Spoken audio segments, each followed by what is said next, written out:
Friends, I am Dr. Jayanti Kamath, IVF consultant, practicing obstetrician and gynecologist since the past 22 years. I am director of Srishti Fertility Care Center, Mumbai. So today I will be talking about IVF.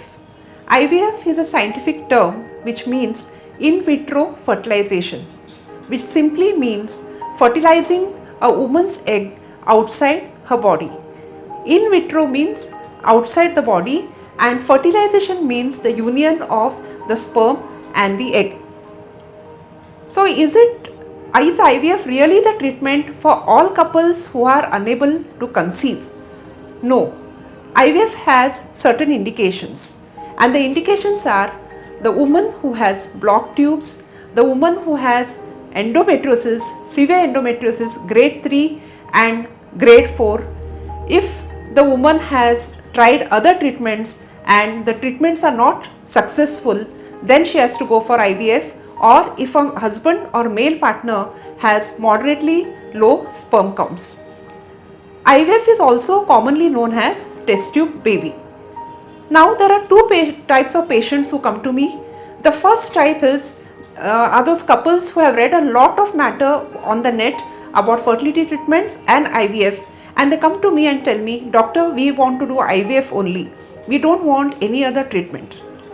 And the second group of patients, whenever they are advised IVF because they have no other option, they are very adamant about it, and they try to have some not so effective treatments, and ultimately when they realize that they are not getting result, then they come to IVF, and by that time they have wasted a lot of time and the woman has aged quite a lot, and then this makes this treatment complicated. So how do we go about it, and who has to decide what treatment you require? Remember one thing, the treatment which you require is decided by your fertility specialist and not the patient. There are some simpler treatments which work for certain patients, and there is of course IVF which has specific indications. So how do you go about when you want to do IVF or you are unable to conceive? First of all, you consult a doctor. A doctor, I mean fertility specialist. The doctor will take a detailed history about your health, your menstrual history, your sexual history, whatever treatments you have undergone before regarding fertility, and if you have undergone any surgery. So all this history you have to give to your doctor. It is very important that you give a history of your failed previous fertility treatments, especially IVF cycles, to your doctor, because that piece of information will be very useful to him or her in deciding the mode of your treatment. Next comes the physical examination. In physical examination, you will be your general examination, whether you have thyroid issues, whether you are anemic, whether you are overweight, that will be checked by the doctor. In addition to that, your pelvic examination to see whether your uterus and ovaries are normal. Then even the male partner will have to do a semen examination to know the semen count, the motility, the morphology and other factors. After that, an ultrasound he will be advised. Ultrasound is to know the structural defects in the uterus, if any. Suppose if the woman has a fibroid or an ovarian cyst, so the doctor can find out about all these things by doing an ultrasound. Some doctors may even advise you hysterolaparoscopy. Hysteroscopy or laparoscopy, or a combination of both, what we call as hysterolaparoscopy. Hysteroscopy is when we put a scope inside the uterus to see whether there are any problems in the hollow cavity of the uterus, because remember that ultimately your baby is going to grow in the hollow cavity of the uterus. And laparoscopy is when we put a scope through the umbilicus to see whether your tubes are blocked or whether you are suffering from any diseases like endometriosis or genital cocks. So after all this is over, then we do the blood test. Blood tests are again, they are general blood tests like your CBC, urine routine micro and so on, and there are specific blood tests. The specific blood tests are FSH, LH, AMH, and the specific blood tests are done to find out your fertility potential or how capable you are of producing good eggs. After all this is over, then the doctor will decide which treatment is suitable for you. Now coming to IVF, the main IVF treatment per se, it is done in various steps. It is not a single procedure or in a single sitting, but there are various steps in it. First step is the programming and scheduling of the IVF and the menstrual date. The second will be controlled ovarian stimulation and follicular monitoring. The third will be your oocyte pickup or oocyte retrieval or ovum pickup. The fourth is fertilization, which takes place in the lab. Fifth, embryo transfer and the care after embryo transfer. So we will be going through all this one by one.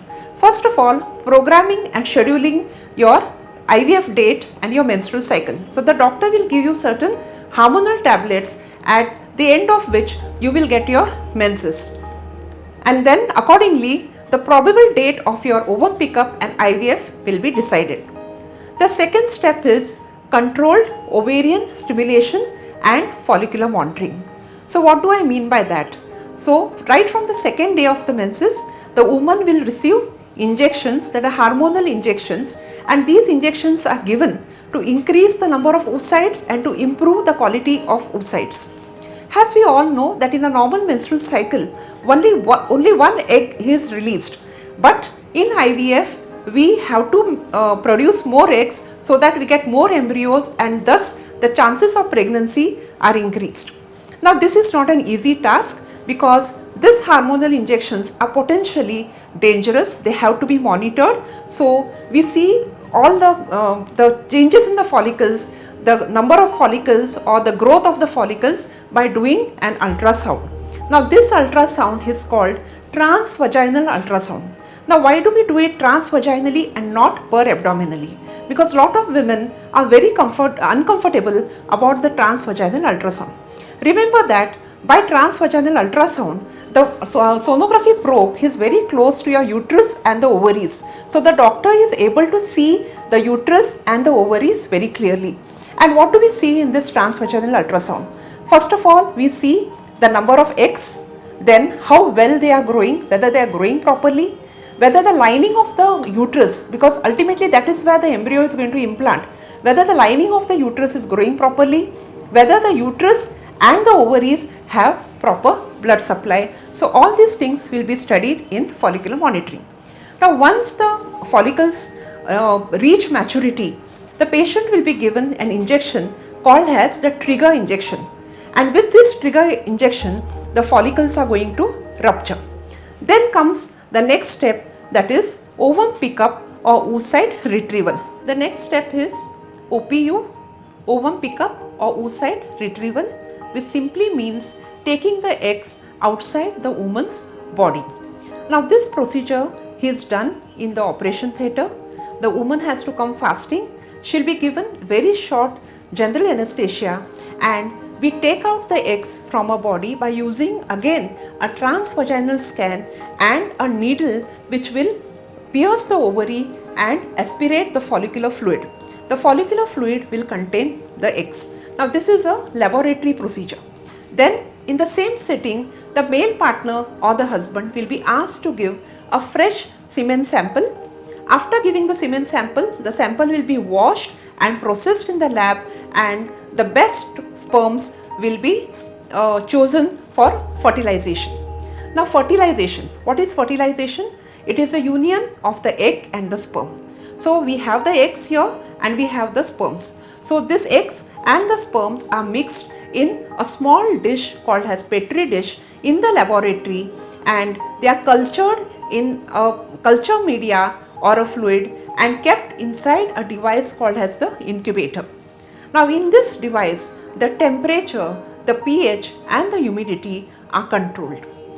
After 24 hours, again we check whether the egg is fertilized. So once the egg is fertilized, then it multiplies its cells and forms what is called as an embryo. An embryo is nothing but the smallest version of a baby. Now we have to place this embryo inside the uterus of the woman. So the procedure is known as embryo transfer. Now this embryo transfer is either done on day 3 or day 5 depending on the doctor's decision.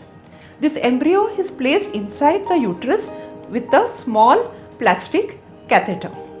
So once the embryo is placed inside the uterus, it is expected that the embryo will get implanted in the endometrium and the pregnancy occurs.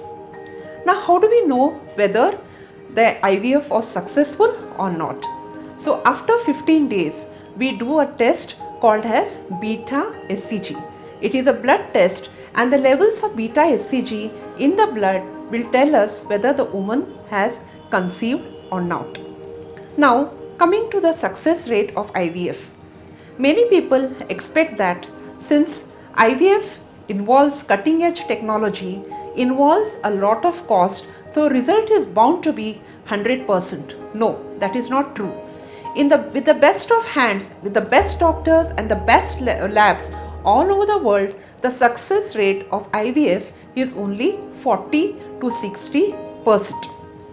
Now why this happens is, most of the success depends on the patient's parameters.